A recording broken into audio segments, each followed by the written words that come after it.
व्याप्तमेन चराचरम्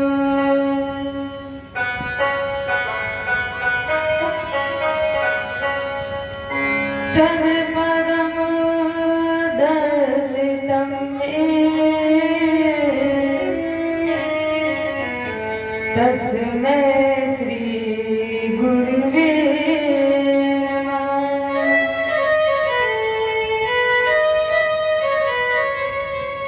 कृष्णाय वासुदेवाय हरे परमात्मने प्रणतक्लेशनाशाय गोविन्दाय नमो नमः।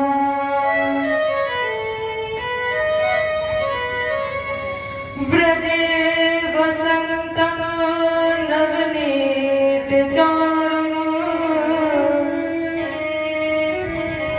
चौराग्यगरं पुरुषं नमामि।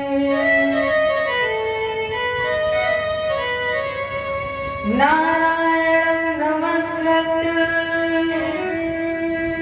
नरं चैव नरोत्तमम् देवीं सरस्वतीं व्यासं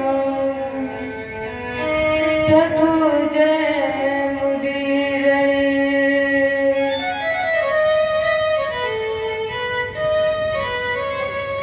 गिरकोठाय व्रज गोपों को बचाए लीनो और अग्नि से उबारे पांडु बालक मझारी के। लाखों गज घंटा तले बालक विहंगम को लाखों रदने धर्म पांडवों की नारी को। गज की अरज सुन ग्राह से छुड़ायो शीघ्र। अब भारत में राख्यो प्रण भीष्म ब्रह्मचारी को।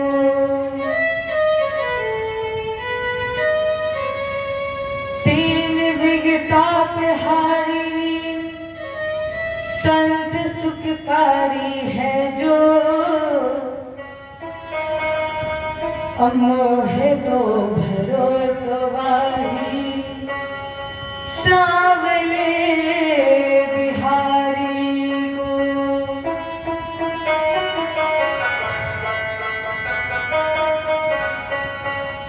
हे भारत के सारथी लाखों बार प्रणाम। और आकर डोर संभालिए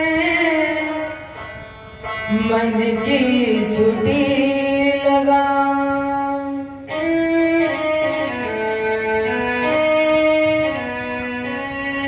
भगत भक्त भगवंत गुरु चतुर नाम बपे अतिन के पग बंधन किए नासक वेग।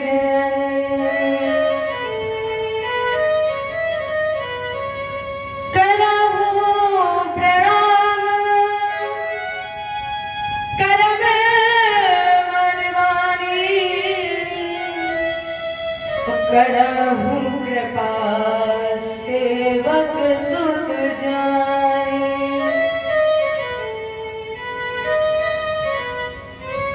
अतुलित बल धामम स्वर्ण शैलावदेहम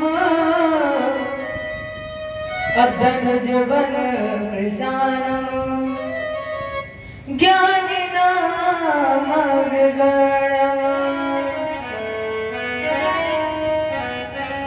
सकल गुण निधानम वाणिनारामधीसम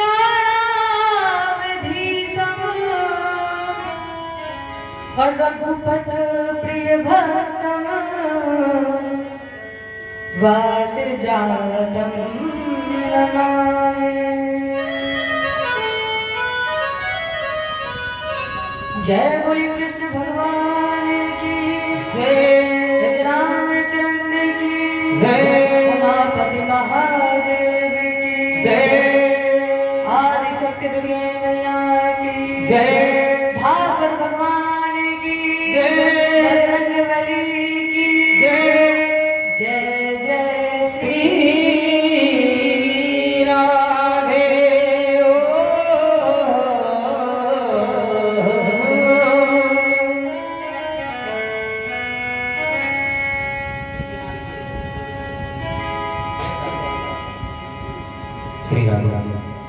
चलिए हम सभी सर्वप्रथम अपने मन वाणी को पवित्र करें।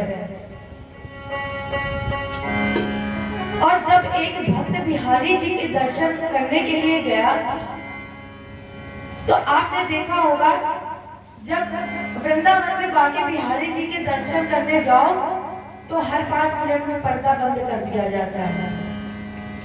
तो जब एक भक्त गया वहां पे, उस भक्त के मन भाव में क्या था, उसने क्या कहा? जब वो पर्दा बार बार हटा रहे थे तब उस भक्त ने कहा, प्रभु वो हटा रहे हैं पर्दा। हे बिहारी जी, वो हटा रहे हैं पर्दा, सारे आम चुप के वो हटा रहे हैं पर्दा, वो हटा रहे हैं पर्दा, सारे आम चुप के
मैंने कहा कि हसरत तेरी।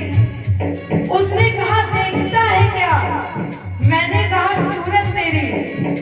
उसने कहा चाहता है क्या? मैंने कहा खिदमत तेरी। उसने कहा पछताएगा तू।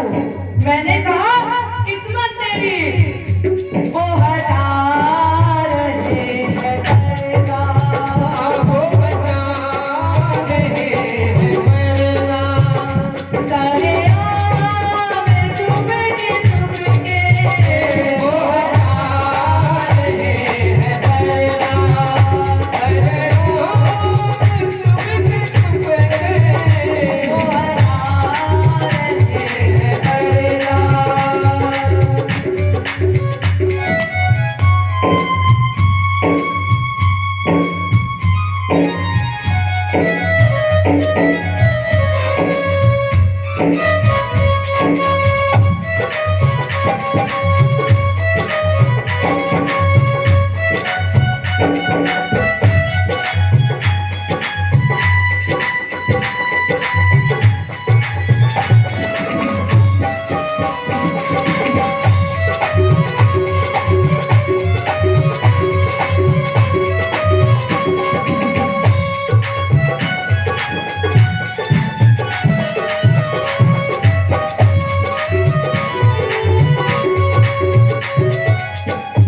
कभी सो किया दिखाना, कभी उसका मुस्कुराना, कभी सो किया दिखाना, कभी उनका मुस्कुराना, कभी सो किया दिखाना, कभी उसका मुस्कुराना, ये अदाए करना जाए, अदाए करना जाए, मेरा काम चुप के ये अदाए करना जाए, अरे ओ चुप के मैं नजारा कर रहा हूँ, मैं नजारा कर रहा हूँ, सारे यार चुप के मैं नजारा कर रहा हूँ, वो हटा रहे हैं पर्दा, सारे यार चुप के वो हटा रहे हैं पर्दा, वो हटा रहे हैं पर्दा, वो हटा रहे हैं पर्दा, वो हटा रहे हैं पर्दा, वो हटा रहे हैं पर्दा। बोल बताओ बिहारी लाल की जय हो। वो हटा रहे हैं पर्दा, सरयाम चुप के मैं नजारा कर रहा हूँ, मैं नजारा कर रहा हूँ, सरकार चुप के वो हटा रहे हैं पर्दा।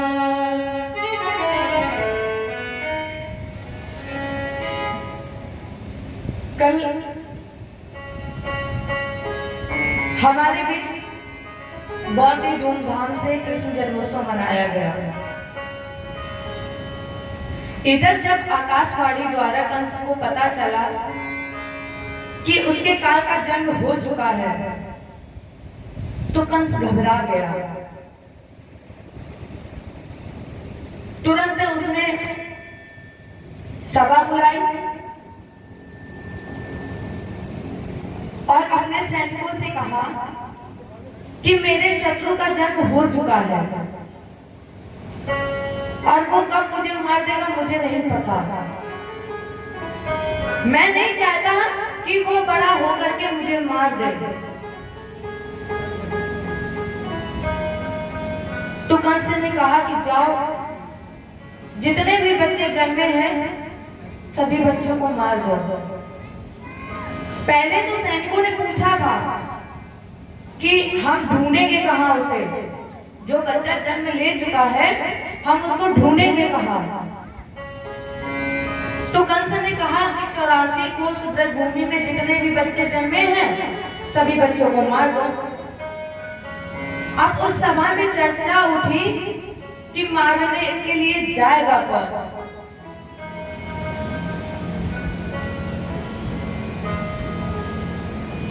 सभी सोच रहे थे कि कौन जाएगा। अब क्योंकि राक्षस थे सब और राक्षस मनुष्य की अपेक्षा लंबे होते ही हैं।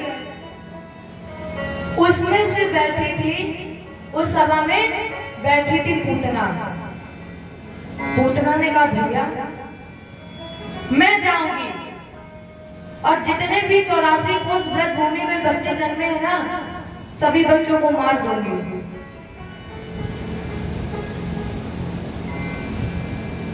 कंस ने कहा कि तुम जाओगी कैसे।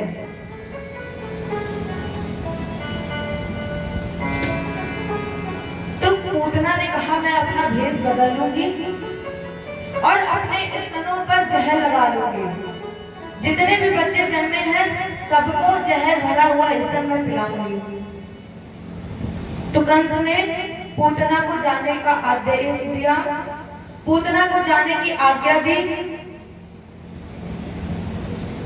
और जैसे ही वो निकली, इधर गोकुल में आज 7वां दिन है, लाला के जन्मोत्सव का आज गोकुल में 7वां दिन है। अब यहाँ देखना कृष्ण का अवतार हुआ अष्टमी को और पूतना कृष्ण को मारने आई चतुर्दशी की सुबह, ठीक 7वें दिन। क्यों? अब पहले ये जान लो कि पूतना है क्या। पूतना क्या है? पूत का अर्थ है पवित्र और जो पवित्र नहीं है वो है पूतना। अब पवित्र क्या नहीं है? पवित्र नहीं है अज्ञान और अविद्या। पवित्र क्या है? ज्ञान। ज्ञान से पवित्र कुछ भी नहीं है। गीता जी में भी कहा गया है ना ही ज्ञानेन सदृशम और पवित्र में है विद्यते। इस संसार में ज्ञान से पवित्र और कुछ भी नहीं है। ज्ञान ही पवित्र है और अज्ञान अपवित्र। अज्ञान से वासना का जन्म होता है और यहाँ पूतना का ही स्वरूप है। अब पूतना चतुर्दशी के दिन ही क्यों आया? क्योंकि उसने 14 ठिकानों पर निवास किया था। 14 ठिकानों पर बसती है पूतना। 5 कर्मेंद्री, 5 ज्ञानेंद्री, मन, बुद्धि, चित्त और अहंकार। इन 14 जगहों पर अविद्या वास करती है। पूतना पहुंची नंद के द्वार पर। उसने देखा कि यहाँ तो सब लाला के जन्मोत्सव का आनंद मना रहे हैं, सब नाच रहे हैं, गा रहे हैं, कहते हैं नंद के आनंद भयो। जब पूतना पहुंची तो उसने देखा कि सभी ग्वाल बाल नाच रहे हैं, गा रहे हैं और कह रहे हैं नंद के आनंद भयो जय कन्हैया लाल की। नंद के आनंद भयो जय कन्हैया लाल की। नंद के आनंद भयो जय कन्हैया लाल की। नंद के आनंद भयो जय कन्हैया लाल की। जय कन्हैया लाल की जय हो गोपाल की। जय कन्हैया लाल की जय हो गोपाल की। जय हो गोपाल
पर पहुंची तो उसने देखा कि सभी नाच रहे गा रहे और इतनी भीड़ है। अब उस भीड़ में कौन किसको देखेगा?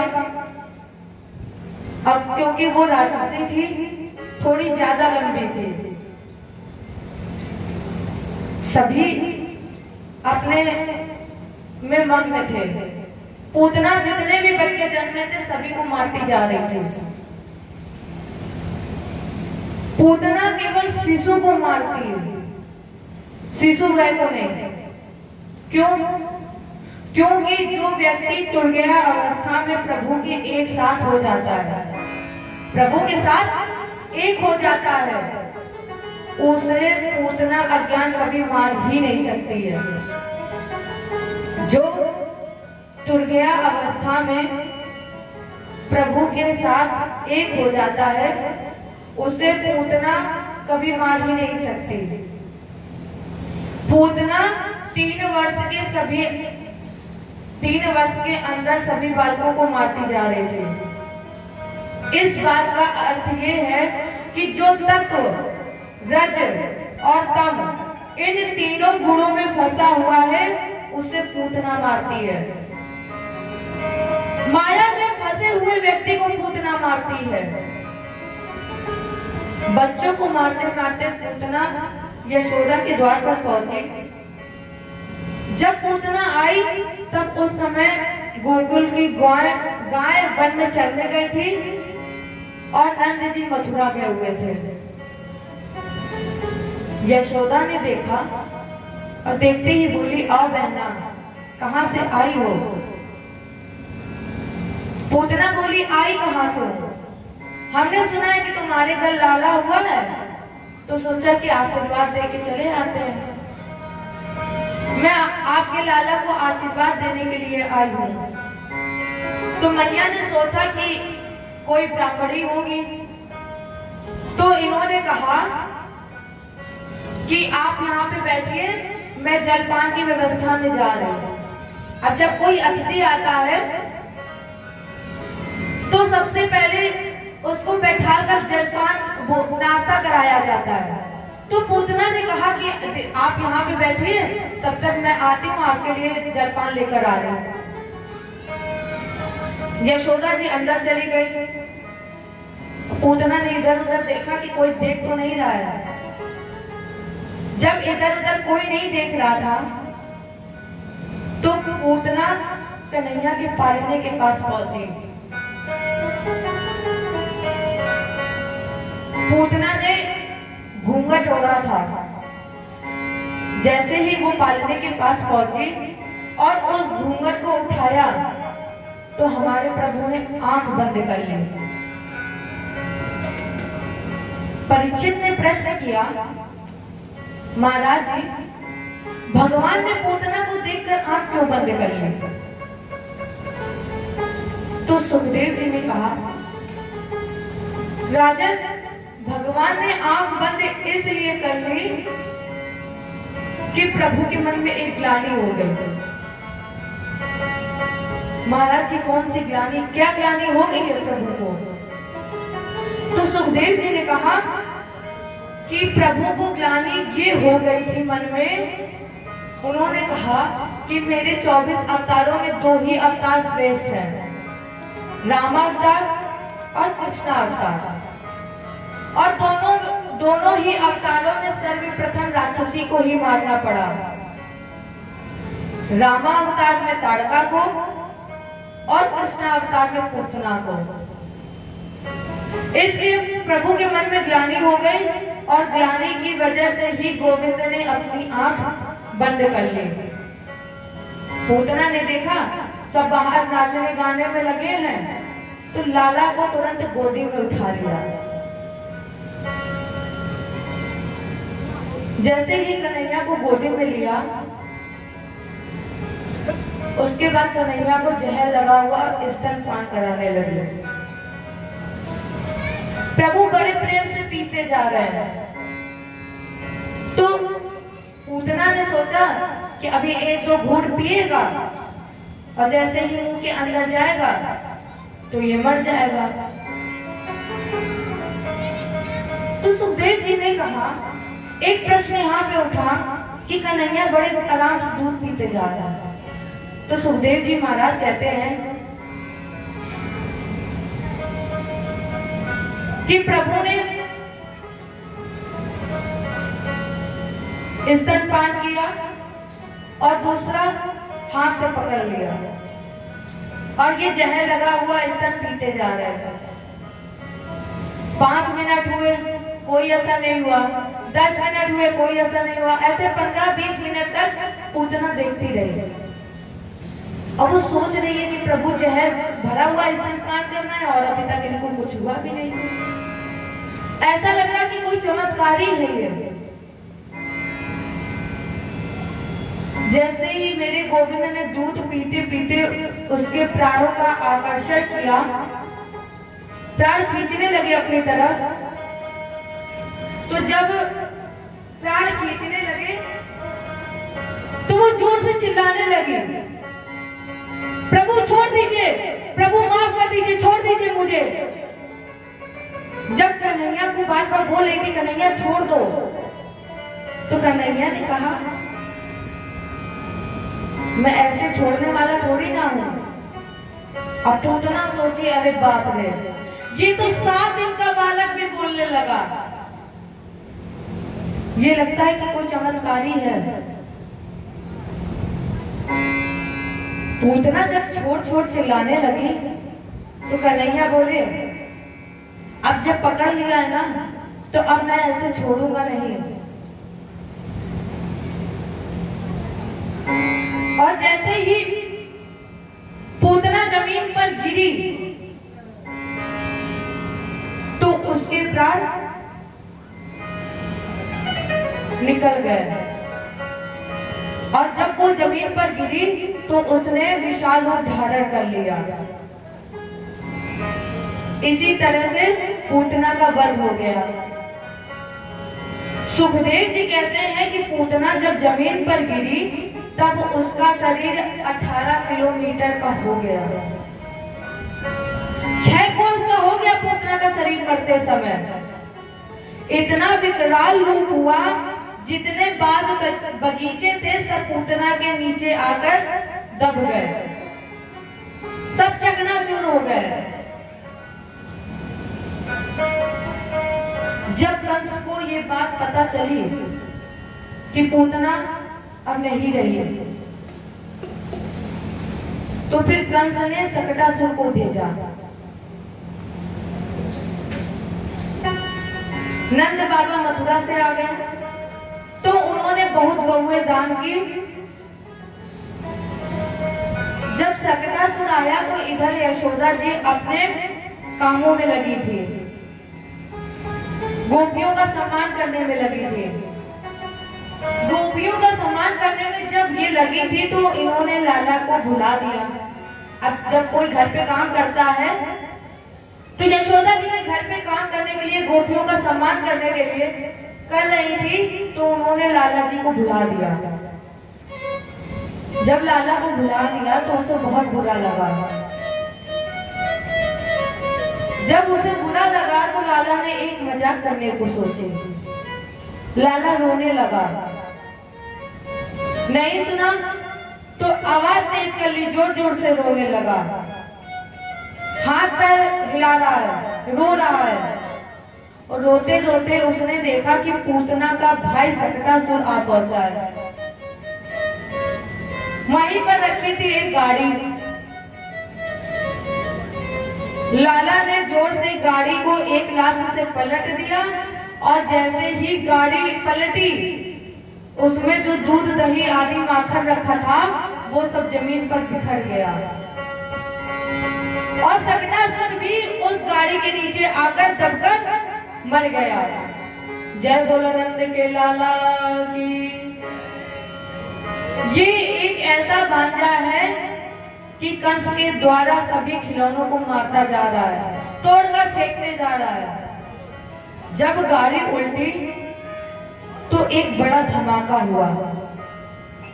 सभी दौड़ते हुए आए।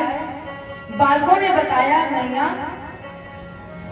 तेरे लाला ने इस गाड़ी को लात से उलट दिया है। सुखदेव जी ने कहा, राजन, श्री कृष्ण ने जब सकटासुर का वध किया तब उनकी आयु 108 दिन की थी। जब भगवान ने सकटासुर का वध किया तब उनकी आयु 108 दिन की थी। और जब आपके सिर पर सकटासुर सवार हो जाए तो फिर क्या करो? जब आपके सिर पर सकटासुर सवार हो जाए तब 108 मोतियों वाली माला लेकर भगवान के नाम का जप करो। जब ऐसा लगे कि आपके सर पर सकटासुर आ बैठा है तब भगवान की 108 मोतियों वाली माला लेकर भगवान का जप करो और कहो,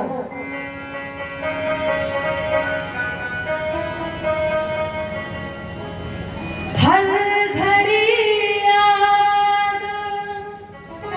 हे प्रभु, ऐसा कोई दिन नहीं जाता है जब आपकी याद न आती हो।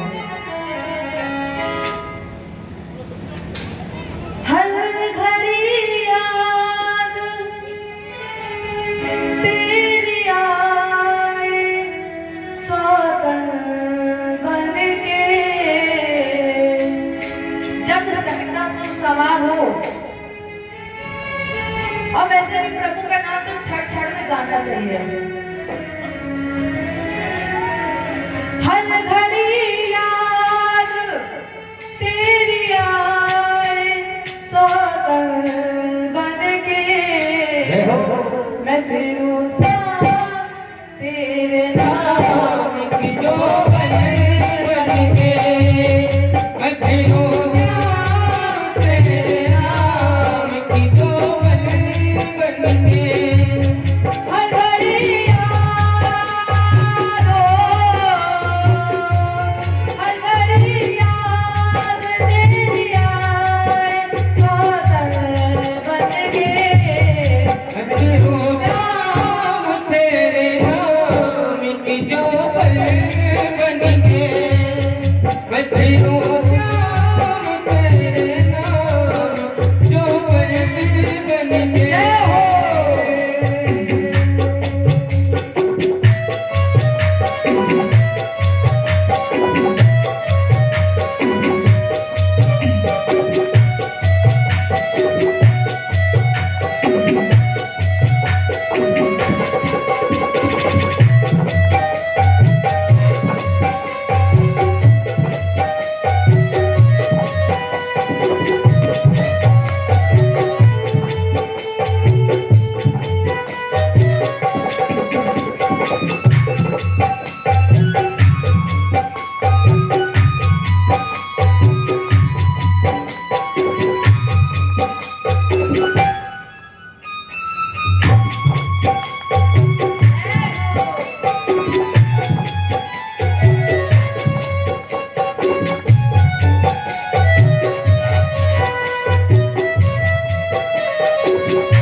क्या जादू है हमारे बिहारी जी के चेहरे पर। एक लाइन जरा ना बोलते हैं, तेरे चेहरे में वो जादू है, तेरे चेहरे में वो जादू है, बिन रोज जाता हूँ, जाना होता है और बिन तेरी ओर चलाता हूँ, बिन रोज चलाता हूँ, तेरे चेहरे में वो जादू है, तेरे चेहरे में वो जादू है, बिन रोज जाता हूँ,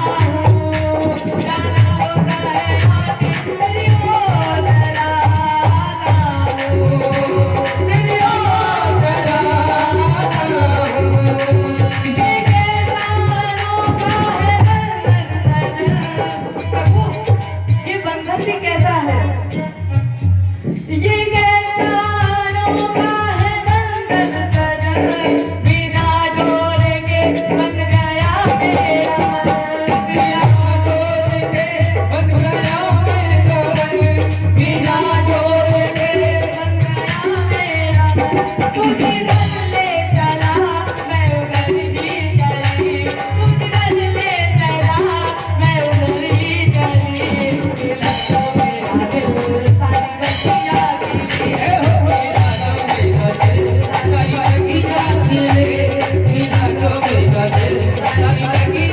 खिली, मिला तो मेरा दिल सारी बत्तियाँ खिली, मिला तो मेरा दिल सारी बत्तियाँ खिली, मिला तो मेरा दिल सारी बत्तियाँ खिली, मिला तो मेरा दिल सारी बत्तियाँ।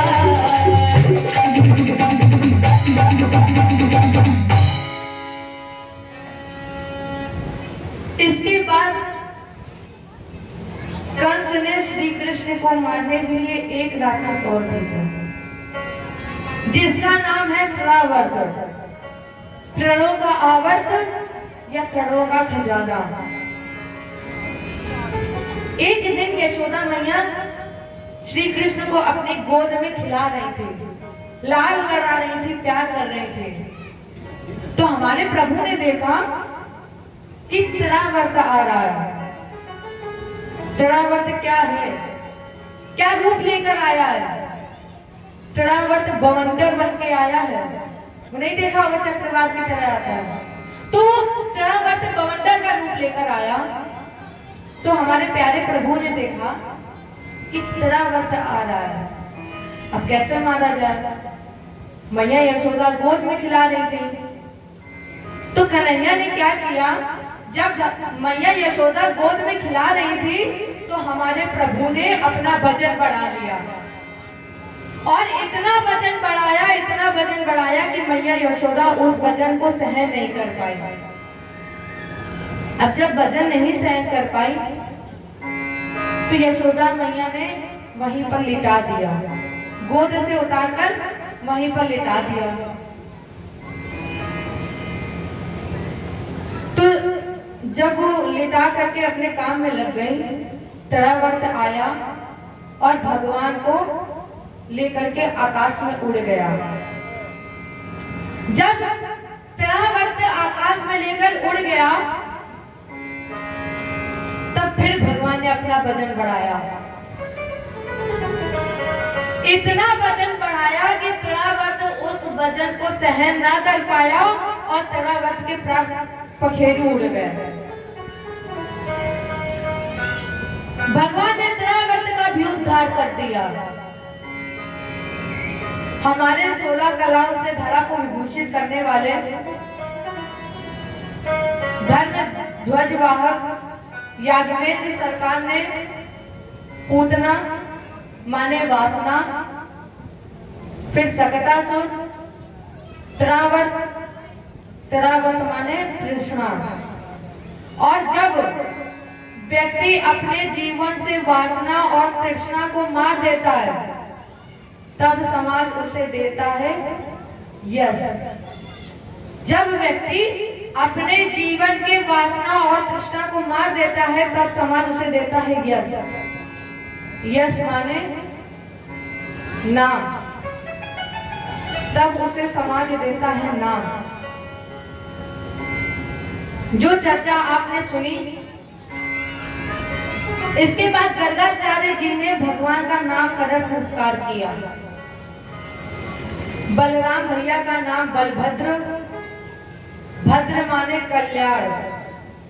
जो अपने बल का प्रयोग जग कल्याण के लिए करेगा उसका नाम होगा बलभद्र। कर्षिता इति सा कृष्णा, जो कर्षण करने की क्षमता रखता है, या पापेन कर्षिता इति सा कृष्णा, जो पापियों के पाप का कर्षण कर लेता है उसका नाम है कृष्ण। मदन मोहन, मदना मोहना, जिसके अंदर ना तो किसी प्रकार का मद है और ना ही किसी प्रकार का मोह, जो मद और मोह से रहित है, या मदन माने काम भी होता है। जिसने मदन का मर्दन किया है, अगर काम का दमन किया है, काम को जीता है, वो मदन मोहन। गोविंद गोपाल, अब इनके तो कई नाम हैं, क्या शोभा है इनकी। हमारे ठाकुर जी की क्या शोभा है? सोहत है चंदवा सिर मोर के, और कैसी सुंदर पाग कसी है। तैसे गोरज भाल विराजत, वैसी ही बनमाल पड़ी है। रस खान विलोकत पारी भई, अदग मूंद की ग्वार पुतार हसी है। खोलो रे घूंघट खोलो कहाँ, वह मूरत नैनन मांझ बसी है। प्यारे, एक बार माया का घूंघट खोल करके तू देखो। जब माया का घूंघट खोलोगे, माया मतलब माँ माने नहीं, या माने जो नहीं है वही माया है। अरे प्यारे, एक बार माया का घूंघट खोल करके तो देखो कैसे है। तेरे घर तेरा तू काहे भटकते हैं, तेरे घर तेरा कैसे है ये? जैसे माखन बसत दही में, जैसे माखन बसत दही में, निकसत नाही बिना फेरे रे, तेरे घर तेरा तू काहे भटकते रे, तेरे घर तेरा। और जब इनकी दिव्यता का वर्णन किया गया, भगवान रोटी लेकर के खा रहे थे, एक कौवे की दृष्टि पड़ गई। कौवे ने क्या किया? जब भगवान वो रोटी लेकर के खा रहे थे तो कौवे ने भगवान के मुंह से रोटी ले ली और उड़कर चले गए। जैसे कौवे ने वो रोटी ले ली, भगवान वहीं लौट करके रोने लगे। वहीं आंगन में ही लौट लौट के रो रहे हैं। सारा शरीर धूल दूषित हो गया है। और जब हमारे प्रभु का शरीर धूल दूषित हो गया है तो कवि ने लिखा है, कैसे लग रहे थे हमारे श्याम जी। धूल भरे अति शोभित श्याम जू, और तैसी बने सिर सुंदर चोटी, खेलत खात फिरे अंगना, और पग पैजन बाजत तीरी खचोटी। छवि को रस खान विलोकत, और बारूद काम कला निधि कोटि। भाग्य कहाँ कहिए, और हरे हाथ से ले गयो माखन रोटी। हाथ से भगवान की रोटी ले गया। ऐसा लग रहा था कि इस धूल में जैसे शरद पूर्णिमा का चंद्रमा का बादल छुप गया है। इनका एक नाम बनमाली है, इनका एक नाम बनमाली है, और इनके शरीर का जो श्रृंगार है वो किसका है? इनके शरीर का जो श्रृंगार है वो है वनस्पतियों का। अब यहाँ ध्यान देना, जब भगवान गोकुल और वृंदावन में रहे हैं, जब प्रभु गोकुल और वृंदावन में रहे तब बिल्कुल नंगे पैर रहे हैं। क्यों? क्योंकि भगवान ये जानते थे अगर गरीबों के साथ रहना है तो गरीब बनकर रहना होगा, अगर गरीबों के खेल का आनंद लेना है तो प्यारे गरीब बनकर रहना होगा। इसलिए भगवान गोकुल और वृंदावन में नंगे पैर रहे हैं। अब इनका श्रृंगार कैसा है? सोहत है चंदवा सिर मोर के, तैसी सुंदर पाग फंसी है। सबसे पहले मुकुट भगवान के सर पर जो बंधा है, ये मुकुट किसका है? भगवान के सर पर जो मुकुट बंधा है वो किसका है? वो मुकुट है मोर के पंख का, जिसे मोर ने छोड़ दिया है या जिसने मोर को छोड़ दिया है, अर्थात राजेंद्र।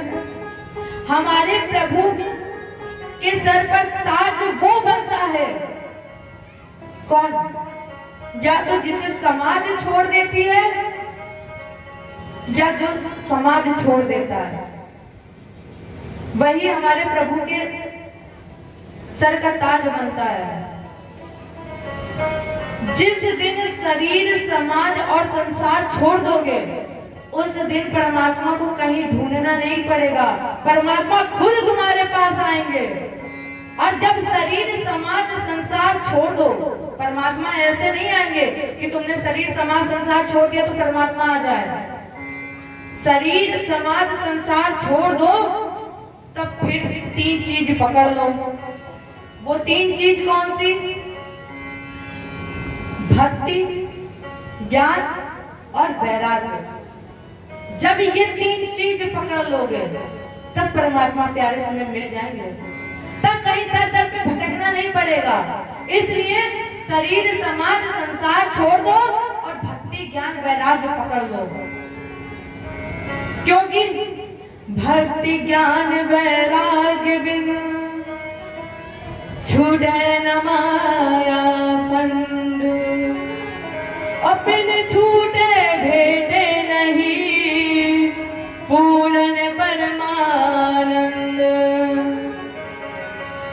जब तक नहीं छोड़ोगे तब तक पूर्ण परमानंद की पूर्ति नहीं हो सकती है। तो प्यारे प्रभु के सर का मुकुट बन जाओ, और जो भगवान के गले में बनमाल पड़ी है वो बनमाल वनस्पतियों की है। कितनी लंबी है? ये इतनी लंबी है कि माला का नीचे वाला जो सिरा है वो हमारे बिहारी जी के पैर के अंगूठे के नीचे वाले सिरे को छू रहा है। इतनी लंबी बनमाल है ये। भगवान कृष्ण के कानों में कुंडल है, ये कनेर की कली है। पैरों में नीम की सीख की तोड़ियां, इसलिए इनका एक नाम बनमाली है। यहाँ पर एक संत ने बड़ी अच्छी लाइन लिखी है, तेरी मंद मंद मुस्कनिया पे, तेरी मंद मंद मुस्कनिया पे बलिहार श्याम जू, बलिहार श्याम जू। तेरी मंद मुस्कनिया पे, तेरी मंद मंद मुस्कनिया पे बलिहार श्याम रे, बलिहार श्याम। प्रभु की मुस्कान अभी तो नहीं देखी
हमारी बिहारी जी की चाल कैसी है। मैं तो जब सोचती हूँ तो मेरे चेहरे पे मुस्कान रहती है। तेरी चाल अजब मतवारी लगती है प्यारी प्यारी। तेरी चाल अजब मतवारी लगती है प्यारी प्यारी। तेरी चाल अजब मतवारी लगती है प्यारी प्यारी। तेरी चाल अजब मतवारी लगती है प्यारी प्यारी। तेरी पायल की पैजनिया पे, तेरी पायल की पैजनिया पे बलिहार शाम तू, बलिहार शाम तू, बलिहार श्याम तू, बलिहार श्याम तू।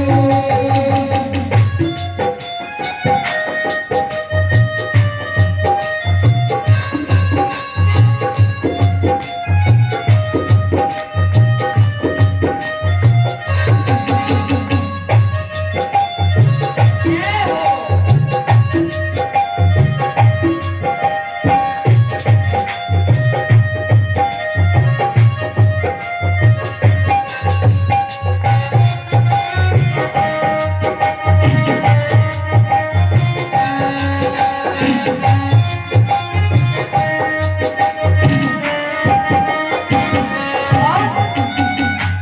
बिहारी जी के साथ कौन रहा है? राधा रानी नहीं है ना, उन्हीं से ही तो प्रेम था। तो जब राधा रानी रहते थे साथ में तो कैसे लगते थे? तेरे संग में राधा प्यारी लगती है सबसे प्यारी। तेरे संग में राधा प्यारी लगती है सबसे प्यारी। तेरे संग में राधा प्यारी लगती है सबसे प्यारी। तेरे संग में राधा प्यारी लगती है सबसे प्यारी। तेरी युगल छवि पे मर जाऊं, तेरी युगल छवि पे मर जाऊं। बलिहार शाम तू, बलिहार शाम तू, बलिहार शाम तू, बलिहार शाम तू, बलिहार श्याम तू, बलिहार श्याम तू। तेरी मंद मंद मुस्कानिया पे, तेरी मंद मंद मुस्कानिया पे बलिहार शाम तू, बलिहार शाम तू, बलिहार श्याम तू, बलिहार श्याम तू, बलिहार शाम तू, बलिहार श्याम तू, बलिहार श्याम तू, एक दापीड़ मानसे राम गोप गारिका कृष्णामृतम भक्षित वाणित मात्रे वेदनम।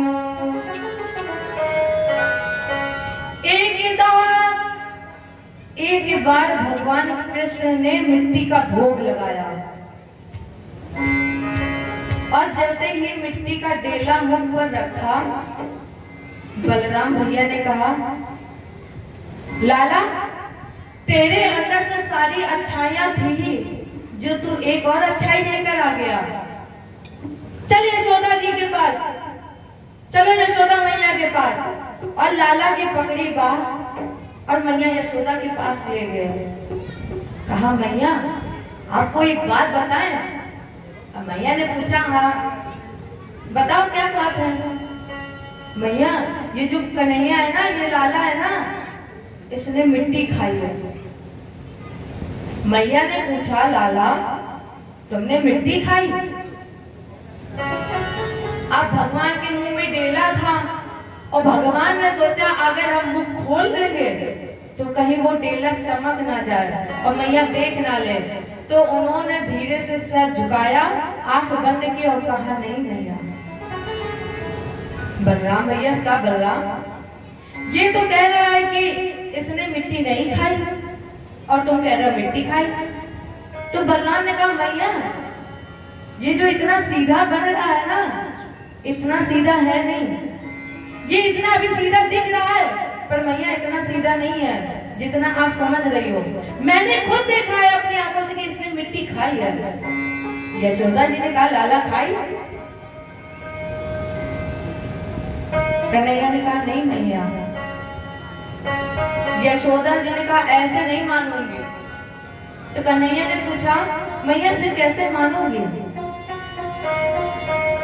तो यशोदा जी ने कहा मुंह खोलो, और जब तक मुंह नहीं खोलोगे तब तक मैं नहीं मानूंगी कि तुमने मिट्टी नहीं खाई।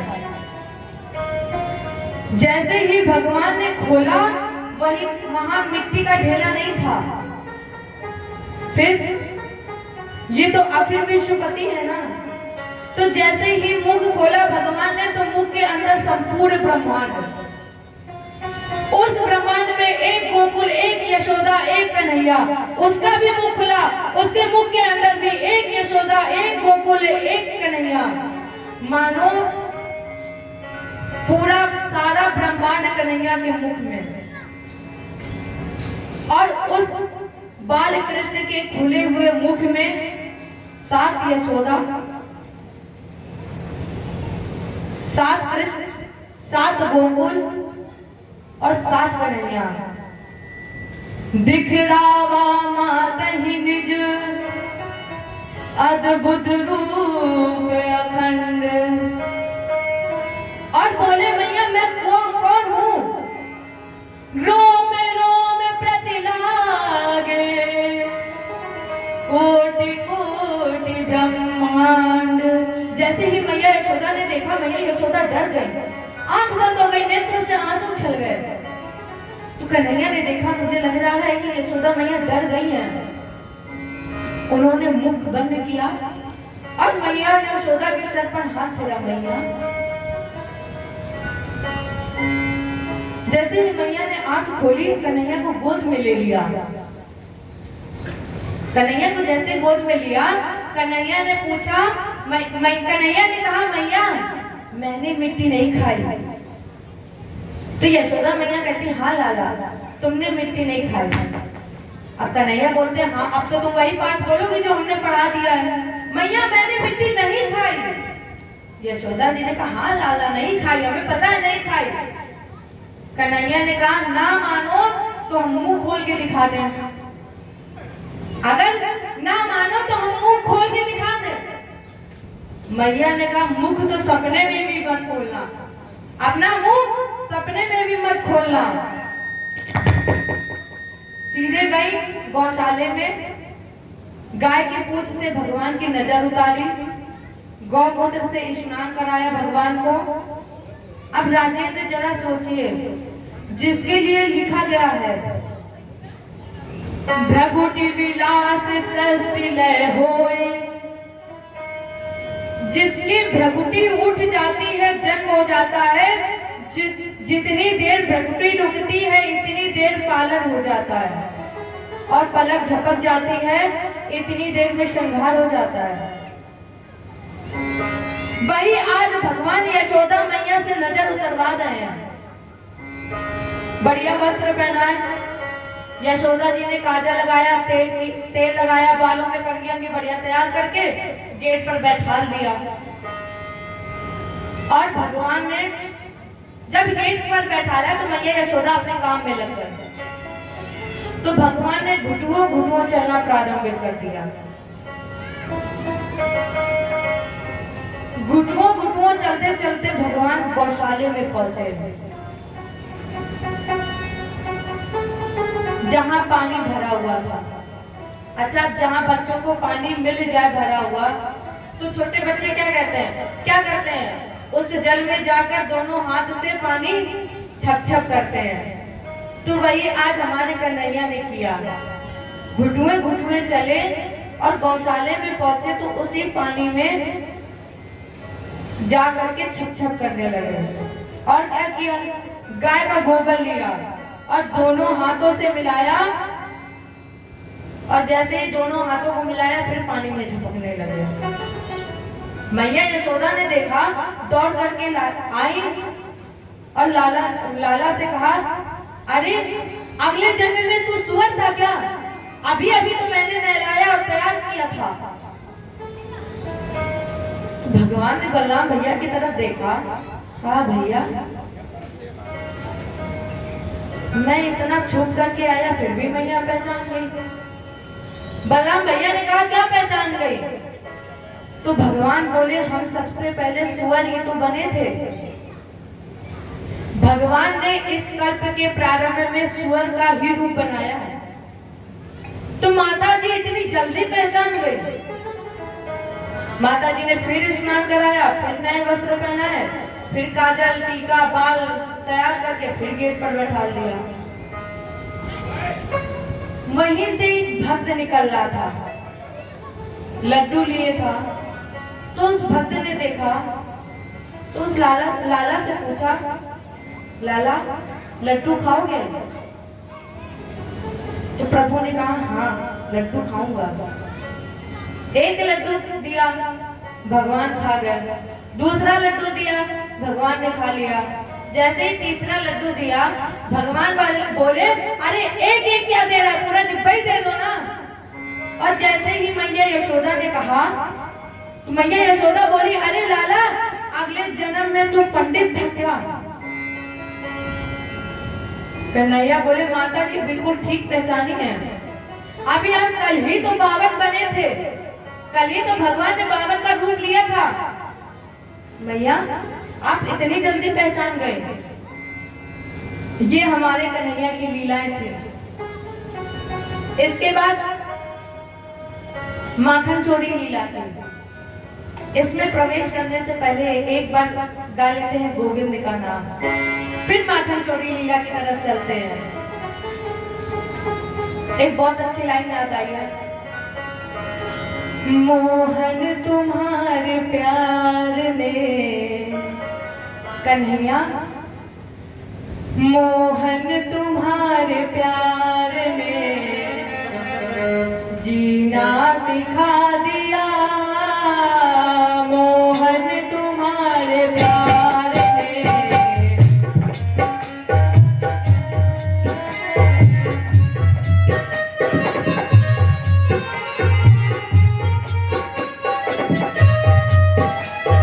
मोहन तुम्हारे प्यार ने जीना सिखा दिया, मोहन तुम्हारे प्यार ने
किस्मत ने मुझको आपके, किस्मत ने मुझको आपके काबिल बना दिया। किस्मत ने मुझको आपके काबिल बना दिया। किस्मत ने अपने आपके काबिल बना दिया।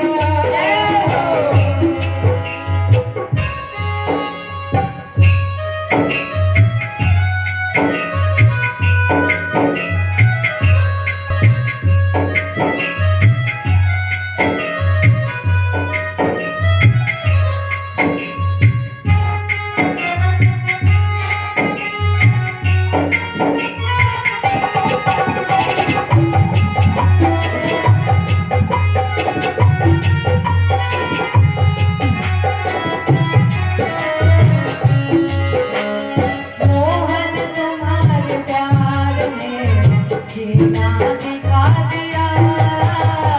मोहन तुम्हारे प्यार ने जीना सिखा दिया। मोहन तुम्हारे प्यार ने जीना दिया।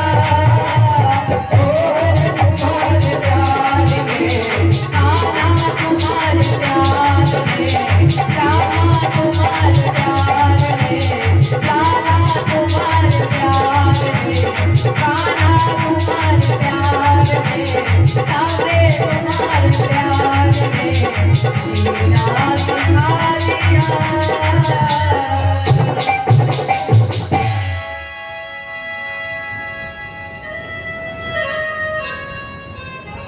इनके कुछ मित्र हैं, श्री दामा, मनसखा, सुदामा और वीरभान। ये इन सबके साथ बैठ करके भगवान ने कहा कि हमें गोपियों के घर चलना है। क्यों? भगवान ने कहा प्रेम के बस है दया निधान, जाति पाति का जिक्र वहाँ क्या, जाति पाति का जिक्र वहाँ क्या, जहाँ है प्रेम प्रधान। प्रेम के बस है दया निधान। कितने बंधन में है सिबरी के झूठे बेरों को, सिमरी के झूठे बेरों को दिया जिन्होंने मान। ग्वालों के संग जी रहे हैं आज वही भगवान।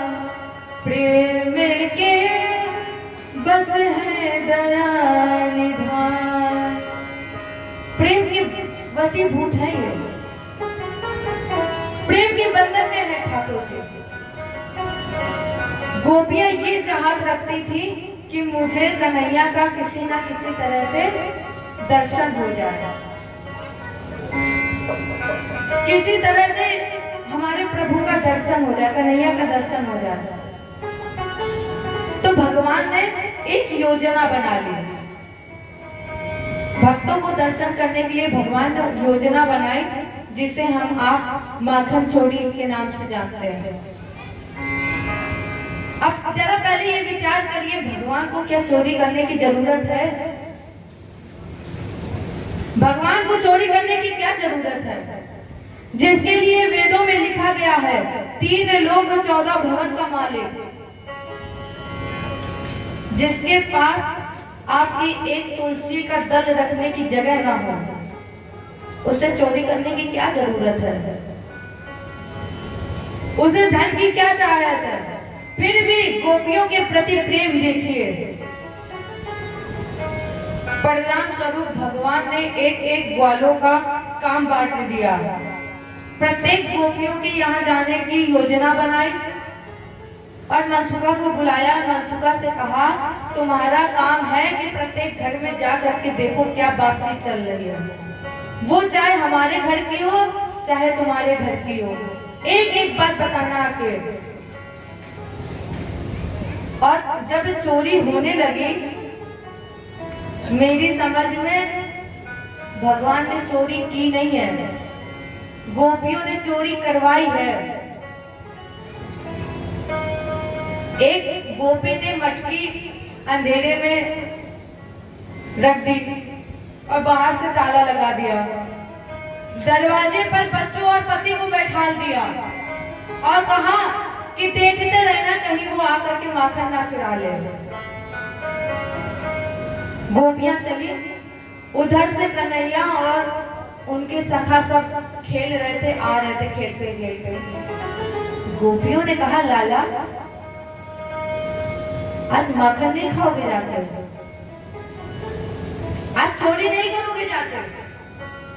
भगवान मुस्कुराए और बोले, हमें पता है कि तुम दरवाजे पर ताला लगा के आई हो और द्वार पर बैठा के आई हो अपने बच्चों और अपने पति को। तो गोपियों ने कहा, बच्चे बैठे हैं, बैठे रहने दो। अरे वो बैठे बैठे रहने दो, तुम्हें माखन खाना है कि नहीं खाना ये बताओ। मैं कन्हैया ने बोला, हाँ खाना है। तो गोपियों ने कहा कि मेरे घर की पीछे वाली खिड़की खुली है, अब बताओ गोपी भगवान माखन चुरा रहे हैं कि गोपियां चुरवा रही हैं। उन्होंने खुद कहा, जाओ पीछे वाली खिड़की खुली है, जा करके माखन खा लो। एक दिन तो बड़ी विचित्र स्थिति आ गई। सारी गोपियां इकट्ठी हुई और योजना बनाई गई कि मटकी को कैसे छुपाई जाए। सारी गोपियों ने कहा कि मटकी सीके पर टांग दो और घंटी लगा देना, जैसे जैसे ही कन्हैया माखन चुराने आएंगे घंटी बजेगी, पता चल जाएगा। सीके पर टांग दी और घंटी लगा दी, इधर गोपियां निकल गई। तो मनसुखा का काम था सारी जानकारी लेना, क्या है क्या नहीं है। मनसुखा गए भगवान के पास और कहा, कन्हैया आज चोरी नहीं हो पाएगी, आज हम सभी को माखन नहीं मिल पाएगा। भगवान ने पूछा क्यों? कन्हैया ने कहा, गोपियां बड़ी चालाक निकली। क्यों? अरे वो मटकी को सीके पे बांध दी और बांधा तो बांधा, उसमें घंटी भी लगा दी। भगवान कन्हैया इसलिए चोरी नहीं हो पाएगी। कन्हैया ने कहा, जाओ पहले तुम लाठी लेकर के आओ, फिर हम देखते हैं कि चोरी हो पाएगी कि नहीं हो पाएगी। तो मनसुखा ने ला करके लाठी दे दी। भगवान गए गोपियों के घर और भगवान ने कहा, एक घंटी जब तक हम कहें तब तक बजना नहीं, जब तक हम कहें तब तक घंटी बजना नहीं। तो घंटी ने कहा, ठीक है हम नहीं बजेंगे। सारे ग्वाले माखन खा गए, घंटी नहीं बजी। और जैसे ही भगवान ने जरा सा माखन उठाया, मुख पे लगाया, घंटी अपने आप बजने लगी। जैसे ही भगवान ने मुख में माखन लगाया, घंटी अपने आप बज गई। उन्हीं गोपियों में एक सखी थी ललिता। ललिता आई, भगवान का हाथ पकड़ लिया, कहा, लाला बहुत हो गया है, तुमने बहुत माखन खा लिया है। और जब हम उलहना लेकर मैया यशोदा के पास जाते थे ना, तो मैया यशोदा हम ही को डांट देती थी, कहती थी झूठा इल्जाम लगा रही हमारे लाला पे। आज तुम पकड़ में आ रहे हो, आज हम ऐसे छोड़ेंगे नहीं। भगवान ने कहा, अरे गोपी रुको रुको एक मिनट, पहले हम घंटी से बात कर लेते हैं। ललिता ने कहा, ठीक है इतने दिन तक रुके तो थोड़े दिन और सही। खड़ी हो गई ललिता। भगवान पूछे, का है घंटी? ये ग्वाले माखन खा गए तब तुम बजी नहीं, और जब हमने जरा सा माखन खा गया तुम बच गए।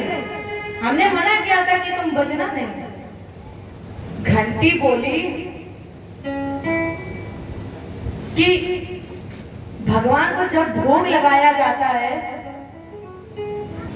तो एक हाथ से भोग और एक हाथ से घंटी बजती जाती है।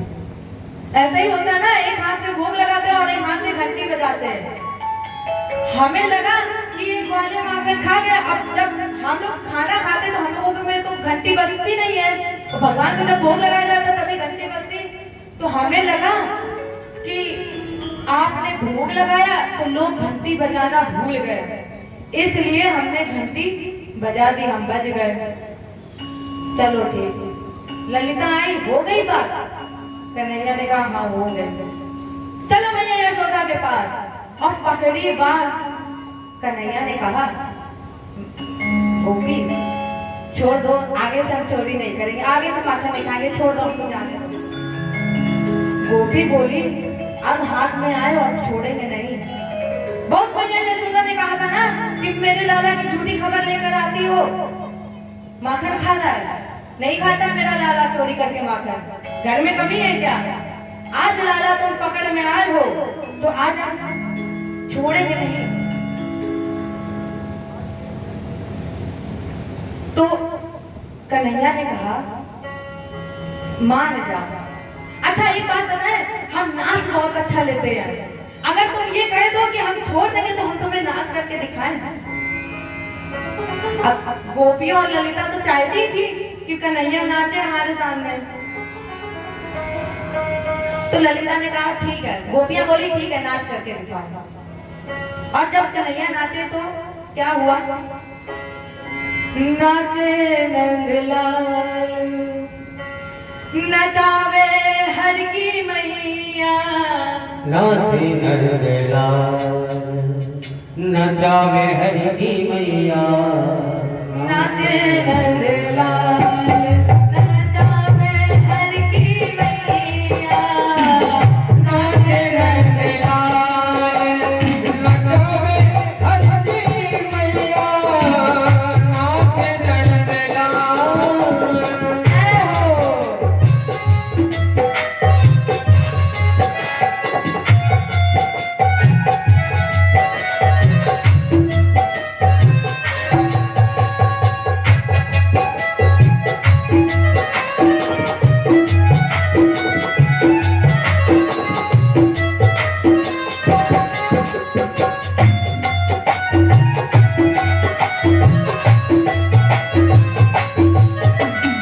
दूध न पीवे लाला, दही न खावे, गोपी कभी में लाला कहीं नावे, दूध न पीवे लाला, दही न खावे, माखन मिश्री को किसका? माखन मिश्री को बड़ो है कवैया, माखन मिश्री को बड़ो है कवैया, नाचे नंदलाल नचावे देखो मैया, नाचे नंदलाल। एक बार मन में विचार करके तो देखो क्या स्थिति थी वहां की। सारी गोपियां देख रही हो कन्हैया नाच रहे, नाचे नंदलाल नचावे हर की मैया, नाचे नंदलाल नचावे हर की मैया, नाचे नंदलाल।